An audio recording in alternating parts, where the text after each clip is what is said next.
I said I'm excited about it. So, yeah, I think there's lots of opportunities, and I think there's some very specific examples. But like with anything, there's risk to any tool, right? And it's just important that we all learn how to use the tool in the best way possible. We all had to learn how to use a calculator. We all had to learn to use Google. Let's learn how to use AI properly and ethically. So for me, it was just a black box. So I see why some people maybe have a few concerns about artificial intelligence. But we heard in the recent years, there is so many usage of artificial intelligence in every department of the mining industry. But we can use it even in finance. We can use it in investment. We can use it in supply chain. Is one of the benefits, or the opportunities that I see in artificial intelligence. But however, as I was saying, in terms of risk, we know that for people that is not directly involved in artificial intelligence, it's just a black box. There are some risks, but I think that every company may be able to address those risks and give room for all those opportunities that I think that Tatiana and John may be able to explain in more detail, but there are tons of opportunities. But Yeah, I think for me, the huge benefit of AI and the different tools that make up AI is that you get from data to decisions faster, much like Alessandra said, right? And it helps bring structure to unstructured data.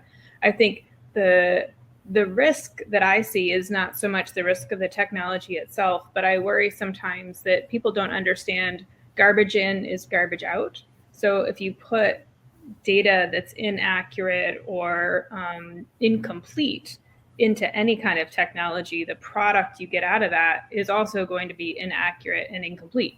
So you could have a great AI model, great tools, but if the data itself isn't super solid, then people will think, oh, it's the technology that's not working, right? The AI isn't working. And that's not the case. Sometimes it's the data set isn't complete and accurate and up to date. So that's what I worry about is. Okay, well, to me, artificial intelligence is basically the extension of human civilization. So it's a very logical future, and we cannot escape it because we might have gotten used to our life as we have it, but let's face it, there are so many problems, and we are finally getting to the point when we can start addressing some of them.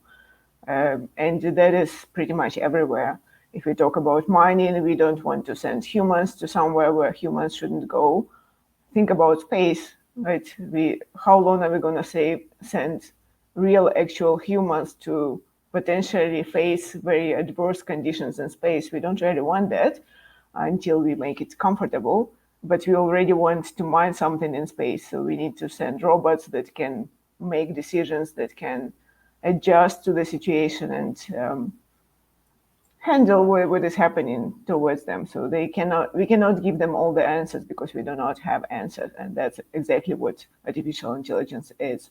But of course, there comes a lot of risks, a lot of dangers. So if someone good can use AI for the good thing, someone bad can use AI for the bad thing, right? Because now we are talking about AI, there can be some unintended consequence of the design that manifests itself in a rare case, but that rare case is very tragic for the human civilization in some way. So a lot of problems to solve, definitely not going back, going forward and trying to learn how to control this new power that we have as humans, trying to know how to make it better, how to not waste it as well. Because if you think about AI, it's a very costly thing. So we need to think about efficiencies and how we move forward